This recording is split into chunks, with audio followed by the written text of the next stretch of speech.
टाचो बचो अस्सलामु अलैकुम वरहमतुल्लाहि वबरकातुहू। शेमी जमोज बापत कशीर किताब हुंद यह सबक युस पारान रानी जशोमती अमुक ब्याख हिस्स कर बह पेश। उम्मीद छम कि परनस तुह थो पूर तवज्जो। बह पर सबक। राज दामोदर संदे मरन पतय जाव तस नीचू। जशोमती कोरुस बाल गोनद नाव। जशोमती सठा दूर अंदेश। तम कोर यह सतजो नीचू वली अहद मुकर्रर तो पान रोज सरपरस्ती करान। सह ये 15 वुहर वोत अद कोरुन तस तखत तो ताज हवाल।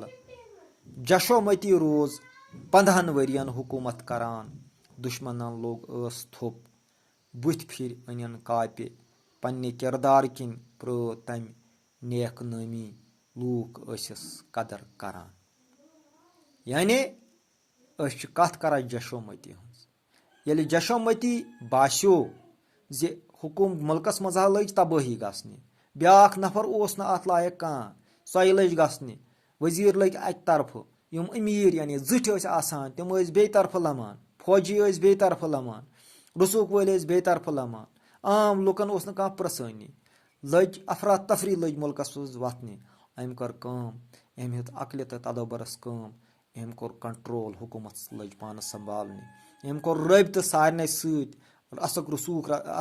रसूख थावन वालन अमन जानन वालन जिठन वजीरन अम अन पन्निस काबूस मज पन्निस कंट्रोलस मज तो करन हुकूमत कायम।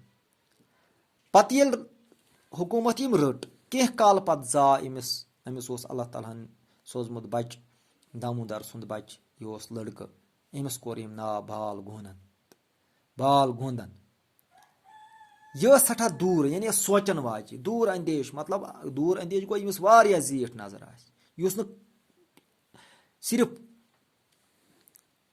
कम सोचान जोट सोचान।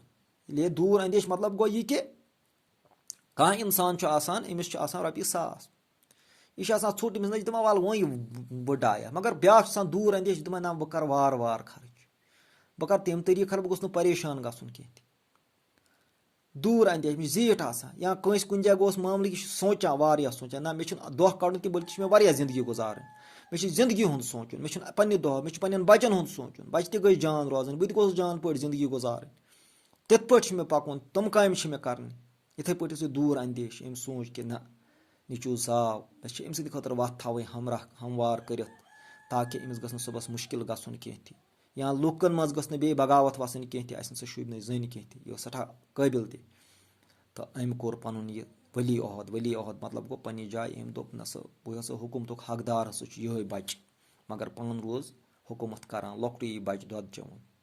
ये वो 15 वुहर वोत कोरनस तखत ताज हवाल बेहनोन अत पे तो दुश्मनन लोग थोप दुश्मन गई कंट्रोलस मज थोप तम गई कमजोर तिहज चाल गई नाकाम तो लूक अमिस सठा कदर करान। अम थो लुकन मज नाव तिकाज अगर जनानि मज ते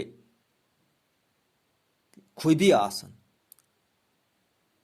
तथ ते लूक कदर करान तो अल्लाह ताला तम ते पसंद इंसान चाहे जनान या मर्द अमिस मज गसन रत किरदार कन अमिस लूक ते पसंद करान तो अल्लाह ताला अमिस इज्जत दिवान।